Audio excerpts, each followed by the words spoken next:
Hello, we are Team 21, and this is our IE 343 PV case study. In this study, we ask a simple but important question for a typical homeowner. Does it actually pay off to install rooftop solar panels? We focus on three representative single-family homes located in different locations and economic situations. In each case, we compare a grid-only baseline to a rooftop installation alternative over a 20-year study period using a 10% MARR, which we interpret as the homeowner's required return. We will walk you through our assumptions, modeling approach, and results to see when the PV is economically justified and when it is not. Now looking at our problem background. The central problem is to decide whether long-term savings justifies the large upfront cost of installing a residential PV system. In regions with different solar availability, electricity prices, and policy environments, that answers can change dramatically. In our IE 343 case study, we evaluate the economic feasibility of rooftop PV installation for a single home in each of the three cities, West Lafayette, Seattle, and Roswell. For each home, we compare two alternatives, continuing grid-only energy prices or installing the PV system. Next, we have a slide showing the Roswell, New Mexico property. When choosing our specific homes, we noticed that this house in Roswell, New Mexico already had solar panels, which is the reason we chose this for our project. This gave us a hypothesis that the PV systems were economically justified and provided a good representative house for Roswell. To keep the analysis traceable and comparable across locations, we adopt a consistent set of economic assumptions. We evaluate all alternatives over a 20-year analysis period expressed in real dollars. So general inflation is stripped out and we focus on real purchasing power. We use a 10% MARR as the homeowner's required return, representing their opportunity cost of capital, and loosely benchmarked the historical S&P 500 returns. When we use electricity price escalation, those rates represent real increases above inflation, not nominal growth.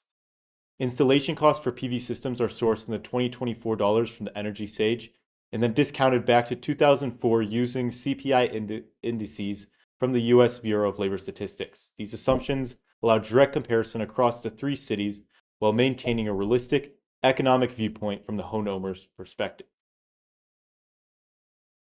On the technical side, we standardize the PV system design and load behavior. For each city, we select a specific single-family home and size the PV system based on an available roof area and typical residential system sizing. We assume a fixed tilt roof-mounted grid-connected system. Annual PV energy production for each home comes directly from Google Project Sunroof. To capture performance decline over time, we apply a 0.5% year degradation rate consistent with NREL research on PV degradation rates. We also assume that each home's annual electricity consumption, kilowatts per hour, remains consistent in real terms over the 20-year period. Under this assumption, all changes in the homeowner's electricity bill are driven by PV production and a real electricity price path, not by changing occupancy, appliance, efficiency, or behavior. While this is a strong simplification, it makes the three cities directly comparable and keeps the scope of the project manageable. Applying the incremental present worth method gives three very different outcomes by location. In Seattle, the incremental present worth is approximately negative 5,800, clearly indicating that rooftop PV is not economically justified at the 10% MARR. In West Lafayette, the incremental PW is about negative 4,000, again implying that PV does not meet the required return. In Roswell, the incremental PW is roughly positive 180, which means that PV is only marginally economically justified. These results reflect underlying regional differences in each location. Seattle faces relatively high retail prices, but a very weak solar resource, so the system must be larger and generates still limited annual kilowatt hours, making it difficult to recover the upfront cost and operation and maintenance costs. West Lafayette enjoys a better solar resource, but its local electricity prices are lower, so each kilowatt hour of PV output displaces cheaper grid energy, limiting our savings. However, if you look at Roswell's grid-only versus PV system cash flows, we can start to see where our recommendations come from. Roswell benefits from a strong insulation and good alignment of peak sun hours with household load, generating much higher annual kilowatt hours per kilowatt of panel capacity. We see this in less severe annuity costs across both as the PV system performs at near maximum capacity in Roswell.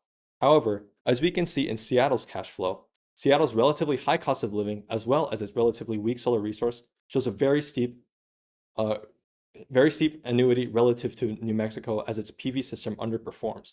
It recovers some of this with a higher salvage value, but results in a very negative incremental present worth, and as a result, a negative recommendation from us. Because many of our inputs are uncertain or variable in the real world, we perform sensitivity analyses on 3 critical dimensions, starting with sunlight availability and price changes. For sunlight, we adjust energy production from the PVs up and down relative to the base case estimates. In Roswell, if average PV production falls below 98% of our observed values, the incremental PW turns negative, and with a 5% drop, it falls to around negative $300. This demonstrates that Roswell's positive result is highly sensitive to modest changes in weather or shading. In Seattle and West Lafayette, even a 10% increase in PV output does not produce a positive incremental PW. Both remain economically unfavorable under realistic improvements in sunlight conditions.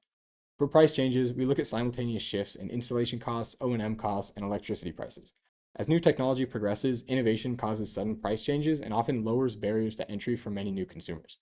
Supply chain issues, raw materials availability, and labor prices can all also have the inverse effect on the price of a good or service, causing prices to increase regionally or nationwide. Government regulations can also cause prices to fluctuate without warning, especially when tax incentives are reduced for PV systems or government-operated power companies change.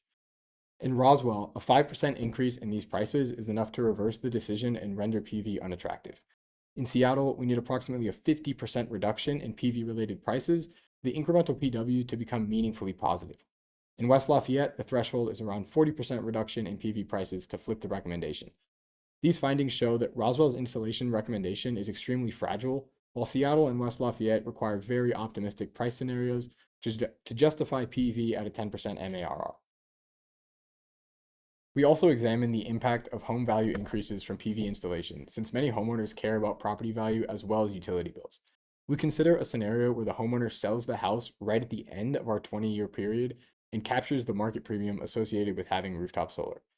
Based on recent studies from Solar Reviews and Zillow, we use a 6.9% national average increase in home value due to solar, with a slightly higher premium backed by our data of 7.2% in Seattle.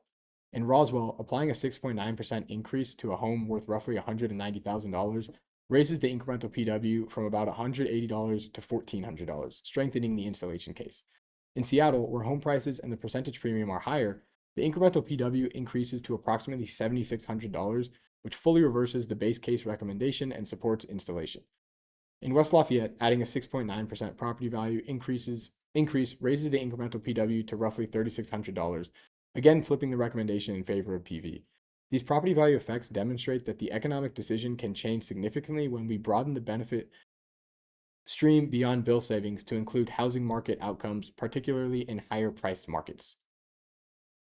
After having completed our estimation and interpretations, we are able to recommend against installing rooftop photovoltaic panels in both Seattle and West Lafayette, as their incremental present worth values are clearly in the negative.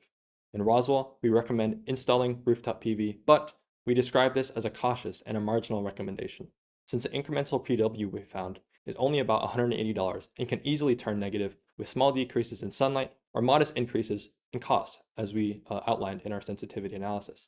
When we add a plausible increase in home resale value, the picture changes substantially. Property value premiums make the PV attractive in all 3 locations, especially where home prices are high. The overarching takeaway is that rooftop PV's feasibility is highly location and assumption dependent, and the decision to install is important to evaluate on a case-by-case basis. Thank you for listening to our presentation. Our sources and our data is cited in our Excel and our report, as well as an explanation of our assumptions, our calculations, and our methodology. Thank you.